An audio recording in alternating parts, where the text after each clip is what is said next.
Welcome to the Diaspora Show with Jermaine Sonolu, whereby we talk about news and views on what's happening in the diaspora. Recently, Mr. Jimmy Agbaje, the gubernatorial candidate for the PDP in Lagos State, visited London and he spoke to the diasporans about the political situation in Nigeria. This is an unedited, uncut version of his views about the political landscape in Nigeria. Please watch and be informed. Please visit our website, diasporapl.com. If you have news or views or want us to cover an event, send an email to getpromoted@diasporapl.com. Also follow us on Twitter @diasporapl.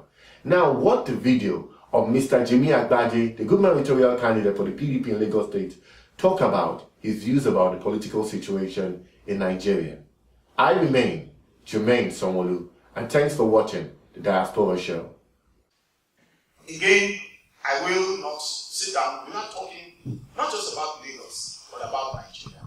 And I keep telling people that for the presidential elections, it's important that we begin, because this audience, yes, is majorly PDP, but there are people that are not PDP here.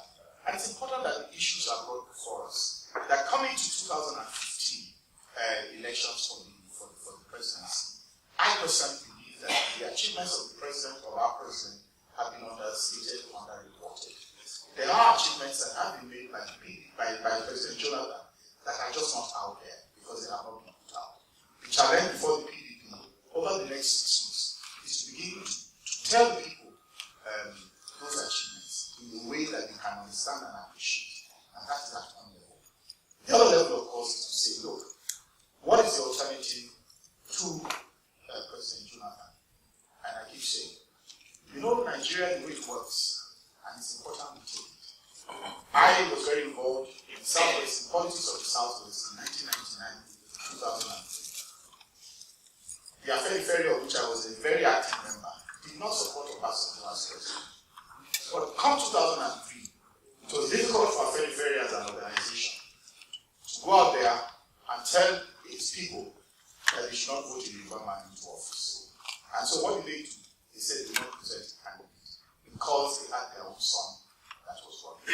That is still the politics of our country. Now, when we get to 2015, we're saying that the South-South has presented a candidate. And we're talking about equity, and we're saying that he should not do a second term. This is a very difficult sell. A very difficult sell. In argument, some have said, what will happen? They said, well, people will be upset. And they have shown that they have the power to shut down the system. We're talking politics now. That they have the power to shut down the system. I'm not saying that to justify it, but the reality is there. Now, the system is shut down. Where are we as a country? They say, but if the others don't get it too, they too can shut down the system. Yes, they can shut down the system as it is now. But it's which of the two do we think we can survive with? These are realities that we have to face, that we have to adapt. First, we have to sell the achievements of the president, but we have to understand the politics of our country, that we're still doing, to some a great level, a turn-by-turn arrangement, and that the turn-by-turn must run in a way that is satisfying. But then let me even come to the candidate of Buhari. Some of us are great fans of Buhari. But again, I say that the Buhari of 2011 or 2007 is not the Buhari of 2015. The Buhari of 2015 is a much more compromised candidate. The Buhari of 2015 is not working on his own steam any longer. He's working on the steam of those that want to put him there for their own needs. And that is the reality that we have today. That the Buhari today is not like before, as you will find out. The Buhari of today is 74 years old. He's going to be 78 in another 4 years. Is Buhari going to step down in 4 years' time? When he steps down, if he does step down in 4 years' time, who takes over? Is it going to be somebody from the north? Is it going to be somebody from the south? These are issues that are going to be thrown up. And so on this level, I want us to begin to appreciate the real issues. It's not about sentiments. It's not completely either about ability or no ability. They talk about corruption and they accuse that the president is not fighting corruption. You know what I tell them? I ask my own Lagos.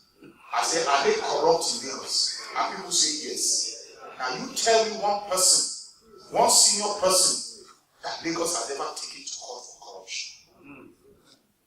So when you talk about this corruption, you tell me who has ever been charged by government at the senior level in Lagos for corruption. Yet you find this happening at the same time. You find time and time again that you find people are charged to court for corruption at the same time. It never happens in Lagos. It has never happened. I can't even think of anybody that has been charged for corruption in Lagos. And we all know that there's corruption. Serious corruption. So don't let us get carried away by this propaganda. Like I said, we can manage the president better, and that's my belief. But I have no doubt that when the options are weighed for Nigeria to remain one, for Nigeria to grow, to develop, to move forward, our best bet is still the good luck in the region. On that